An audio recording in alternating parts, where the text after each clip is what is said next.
Hooray from Great Britain. Yes, please.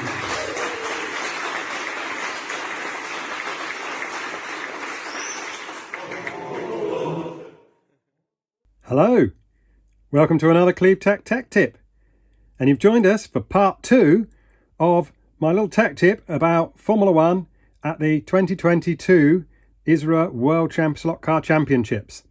So we left it last time where I'd gone through and I'd looked at the back end of my Formula 1 car. If you haven't seen it, I'll put a link up here to the video. But we were looking at the back end. We talked about the brass at the back end. We talked about the gearing, and we'd just gone through and I was just lining up for my heat, and I told you that I had a good result in the heat. So let's take it from there.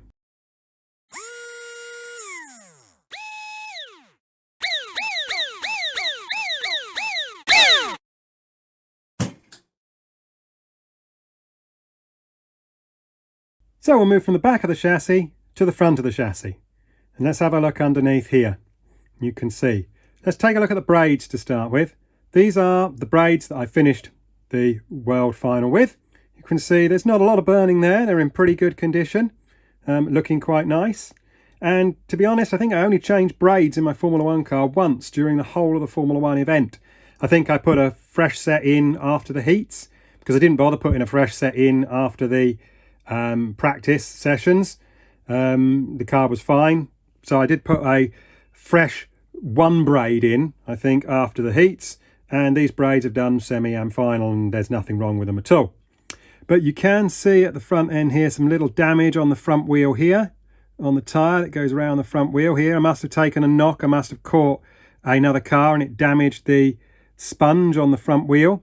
And again, before the semi-final, I think it was, I did debate whether or not I replace this front wheel or not, because it has got another little chunk out there. But I managed to get a little bit of super glue in there, glue it back down, or cyanacrylate, as some people will probably call it or know it as, and managed to glue that rubber back down and still maintain a front wheel that rotates nicely and is not lumpy or has any bumps sticking out of it, because obviously these cars do actually run ever so slightly on those front wheels, and if your front wheel is out of round or out of true or has lumps and bumps on it, it can affect the way the car handles. So I managed to repair that. The other front wheel has some tiny signs of damage, but generally is not too bad there. A little nick on the inside edge, but the rubber is not actually coming off of the tyre, so that was fine. You can also see the weighted guide. Now this is one of my weighted guides that I made. It's a Cahosa pink guide. It's not the brand new style of Cahosa that's now out. There's a little picture on the screen, I think, of those. But this is one of the older styles, so it's got a slightly shorter guide blade to it. But I really like this guide here. But it's one that I've built myself, or one that I weighted guide that I made myself. So I put some weight actually in the guide tab here. And I've also put a pin down the post. It was one of my first attempts, so it's not very neat. It didn't quite go down the centre. I've got my manufacturing skills a little bit better than that now, but it was working at the time. It's okay. It's a good job. So as I turn the chassis over, you can see there's no weight at the front of my chassis at all. No weight round here. Yeah, didn't need extra weight at the front, but you can see some wobbly pin tubes. Now I really like this. Again, if you've seen some of my other videos, maybe saw my video on the building of the production car, I'll put a link up here. Have a look at that. And I talked about using wobbly pin tubes on those. You can see there's no damping on these pin tubes here. They are actually just free to wobble around like that. And now I shall reveal the whole chassis. So here it is, complete with ISRA sticker to prove to you that I'm not lying about what I used. Here it is. You can see I've got some engraving onto here. So that was when I purchased the chassis, around about that time from Dave Harvey at 101. And it was my third one at the time. I've purchased some other newer and older ones since, and you've seen a lineup in my previous video of some of the cars that I took with me to the World Championships. But you can see there's actually not a lot of weight on this chassis. And I've gone a different way to some of the other quick guys in the final with their newer chassis where all the weight was forward bias. I've gone for a lot of weight rearward bias in my chassis.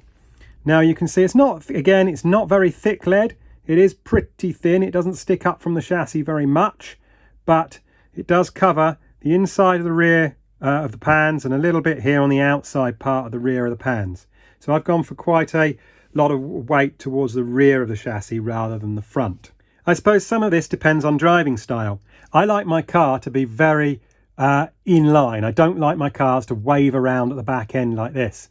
Again, my thought is that if they're waving around at the back end like that, then you're struggling for forward motion because you're getting too much sideways motion, and all that effort into driving there is driving against the guide, against the slot. So I like my cars to stay quite in line rather than flapping around at the back end. So this weight at the back end helps settle that down a little bit, made it a little bit more predictable at the rear end. Also, I'm driving them fairly carefully so that I'm able to get fairly near the limit without the front popping out the slot through over gripping. I was also doing tuning with some different tyres to try and get the right sort of grip at the back end that was suitable for the track at the time. I did have some tyres that I could put on and get more grip, but then that made the front a little bit nervous. So it was about getting the right balance for the car. You can see that I've got some gel tape across the chassis here, or some double-sided silicone tape, as it's sometimes called. Now that gel tape there, it just damps the movement of the front and back of the pan a little bit. There's not much sideways movement in the pan anyway. These pans don't move from side to side very much. That's part of the design anyway, the way they're made. But it does damp the forward to back movement of the pan slightly. And it doesn't damp the outer pan, only the inner pan. And I found that worked very nicely at, again, controlling the predictability and the level of grip that the car has. Generally, using the gel tape here across the chassis gives you a slightly more planted car, a car that moves around slightly less. So if you want to make your car appear grippier, maybe it becomes a little bit more nervous to drive, but putting the gel tape on can give you a little bit more grip on your car. So let's take a closer look at the motor. So you can see here, probably on the side, you can see it's a Vokey 10 mag Formula 1 setup, which means it has 5 sets of magnets either side on the can. Here you can see that the armature is actually a Coford. I don't know whether you can even read that perhaps in the video there, but it's a Coford. You can see here 25 degrees it says on it, which is quite high really for a Formula 1 car. I don't know whether you can see the diameter on that one there. I can't quite make it out on the camera. Don't know whether you can see that, but I think it's something like 465, I believe, in diameter. The wind is actually a 46 of 29 gauge wire. So, again, quite a mild motor. And this is why I changed from the warm-up race. I decided I would go for a much milder motor so I had the car more controllable. But saying that, it was still plenty fast enough in a straight line. And during the heats, I used a load of choke, didn't turn any relay on the controller. I ran it pretty slowly down the straights really, and my idea was to conserve the motor. I don't need to push the car too hard. It was handling very well. I was lapping in the top race, and when you're in the top race, you can see what everybody else has done. You can see what your prediction is, so you know what kind of pace you've got to run at. So I was running at a pace that was quite reasonable to hopefully get me into a good semi-final. And that's what happened. I ran round, I did okay, and I managed to get into the top semi-final. So again, really pleased with that result. Managed to get through. I've mentioned before I had to do a little bit of running repairs at some point. But after the heats, I decided I'd have a look at the brushes in the motor, have a look at the wear on the motor, have a look at the wear on the gear. And I decided that actually, at this point, the car's running very nicely. There was very little wear on the gear. Didn't need to do much. All it was a case of is new set of tyres on the back, just make sure everything's clean and tidy, check over all my joints, so on the car, put it back on the track and do a little bit of testing, and we were sorted. The car was nice, so put it back into technical inspection, choose my lane, and we're ready to go. So here are the results from the heats, qualifying and heats, you can see, and I think I managed to qualify something like 6th, so I'd moved from 8th in qualifying up to 6th after the heats, or the quarterfinals as they're called on that sheet, and I was in the top race with another Brit called Will Stemmen. You can also see that the 32nd Eurosport world champion, Ravis Janssens, actually did the best time in the heats. He qualified top and he was top after the heats. He did a really good job in the heats. And to be honest, he won the warm-up race as well by a country mile, so to speak. So he was really top favourite, and he was still on top form after the heats. So we went into the semi-finals and things were about to change. I'm not sure what problem Ravis had in the semi-final, but he had a problem. A bit like the issue I had, or maybe not the same issue, but he definitely had an issue in the semi-finals, and unfortunately that put him out of the event. Now, he was top favourite, and perhaps, who knows, if he'd have made the final, maybe he would have won. But a bit like me in 32nd Eurosport, he didn't make the final. Again, being in the top semi was a good move because I could just drive round and round, compare my pace to everybody else. I knew what previous semis had done before. I could just drive around and see what needed to be done. And result came, and I was really impressed, and I think I managed to qualify third into the overall final. Unfortunately, we lost Will Stemmen, who was the other Brit who made it into semi-finals. Again, perhaps not entirely sure what went wrong with his car, whether he ran out of tyres. I'm not too sure what exactly happened to him. Maybe he'll stick it in the comments down below, or if anybody else knows what happened, stick it in the comments below. Please also comment if you know what happened to Ravis as well. Let me know why he didn't do so well in the semi-finals, what his issue was in the semi-finals. It's a bit difficult to tell because I was racing at the time. But I was really pleased with my semi-final result. The car ran very, very well again. Again, it's just about doing enough to get yourself into that overall final race. So having reached the final, what did I do to my car? Well, not a lot really. I checked it over, cleaned up all the mess. I did actually change the rear gear because I'd started to develop a little bit of play, a little bit of backlash in the gears. So I put a fresh rear spur on. I put new tyres on again, of the same make that I'd been running throughout the whole event. I thought the grip on the track hadn't changed too much. Actually, if anything, the grip had got slightly more consistent because of the more rubber that was being laid down onto the track. So that gives you a little bit more consistent type of grip rather than coming out a little bit and getting stuck in some goop, etc. It was more of a consistent moving of the car. So actually the track was coming to my car very nicely, and I was very happy with the way the track grip was changing. So I didn't really have to make any changes to the car at all. I was happy with that point with the braids, because remember I said I changed the braid before the semi-final. Braids were fine. So it was a case of put it back, clean it all up, put it back on the track. I don't even think I changed the body. I think I, again, used that same body again that I showed you in my first video. There's a link up there. And went out for my final, did a few laps, very happy with the car, put it back into technical inspection. So let's take a look at some footage of the introduction to all the drivers that made the Formula One World Championship final. On black lane from Czech Republic, Jan Semlika.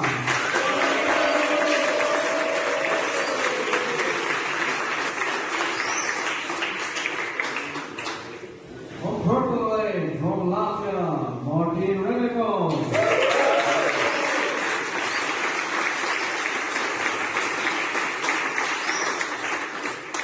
On yellow lane from Czech Republic, Mark Polena.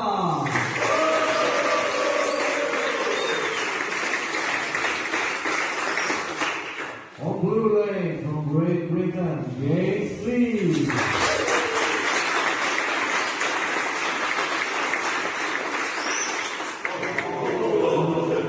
On orange lane from Czech Republic, Vladimir Horky.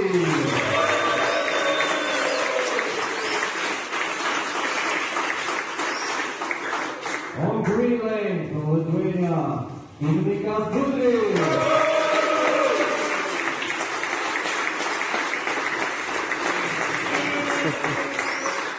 On white lane from Sweden, Mikael Landrud.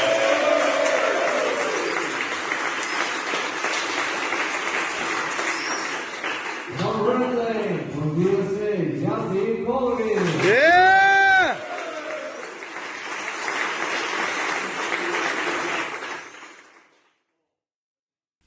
Well, what can I say about the World Formula One final? It was quite a clean race. It was a good race. It was a steady race. again, once you're in the final, you're racing only those 7 other people. That's it. You've got nobody else to worry about, just those 7 people. Again, do enough to win without breaking your car, without falling off too much, without smashing it up. So it was a case of maybe turning a few of the chokes off. It's all about sort of technique and tactics from lane to lane, because not every lane is as fast as one another. So you have to make sure you're racing the lane. And there's a little bit of psychology in it, in terms of keeping pace with people who perhaps think they should be catching you when they're on a better lane and you're on a worse lane. So you might push a little bit harder at that point. So they think they can't catch you. Maybe they'll push harder. Maybe they'll fall off. There is a lot of tactics in the racing when it comes to segmented racing. And the car was behaving beautifully. I was really happy with the way it was working. It felt very safe and confident underneath me. And again, just pushed enough to keep a lead, to stay ahead, and got a fantastic result. And I was over the moon, to say the least, because it was something I was not expecting in that class after a not so good warm-up event at the European Championships. So let's watch those final few moments of the Formula One World Championship and finishing off the winner and Formula One World Champion.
So there we have it. The third class at the World Championships was over, and we had a British Formula One World Champion who wasn't robbed of it this year. Apologies to Max Verstappen fans. You've always got to have a bit of luck to win a World Championship, as well as dedication, and lots of time and effort goes into preparation and planning and learning and building your car, etc. But I have to say commiserations to Ravis, who probably would have been really up there in the final, was definitely the man to beat after qualifying, but had a bad semi-final. Something happened and he couldn't make the final. Also, a bit commiserations to Frankie Paledna, who was also going incredibly well in the final.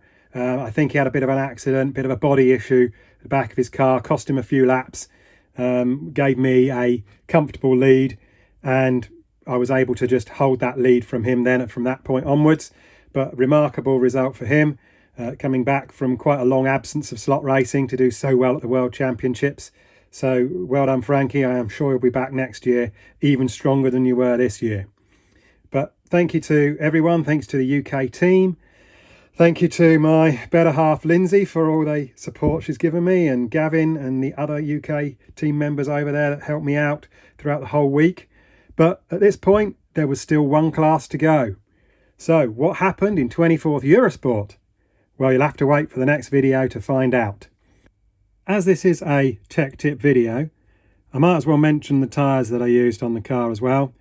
These are, or the hubs I should say, these are S&K 9.5mm hubs. They're not offset, obviously. Not for Formula One, you don't need them to be offset. Here we are. So excellent hubs. They run very true.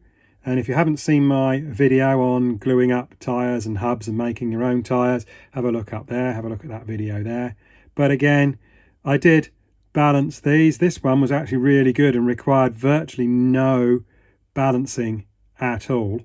And the other one was pretty good as well, didn't require much balance. And you can see that on a Formula One car, sometimes they start to tear the rubber a little bit. If I bring that up really close, you can see it started to just tear that rubber there off the hub a little bit, and started to tear that outside edge. But I sometimes found that was worse if I went for slightly larger diameter hubs. It tended to tear the rubber more. A little bit more squish gives you perhaps a little bit more grip, and I think a longer lasting sidewall on your tyre. But once again, thank you very much for watching. If you can use the thanks button, that is very, very much appreciated. Help me keep these videos going, help me keep slot racing, help me keep bringing you some news of these events and some more tech tips of what to do to your chassis, etc. We've got America next year, that's going to be expensive. So any help you can give me, very, very much appreciated. Hit the thumbs up button underneath to say you like this video. Hit the big C here to subscribe. Take a look at my other videos, and I'll be back again very soon. Bye for now.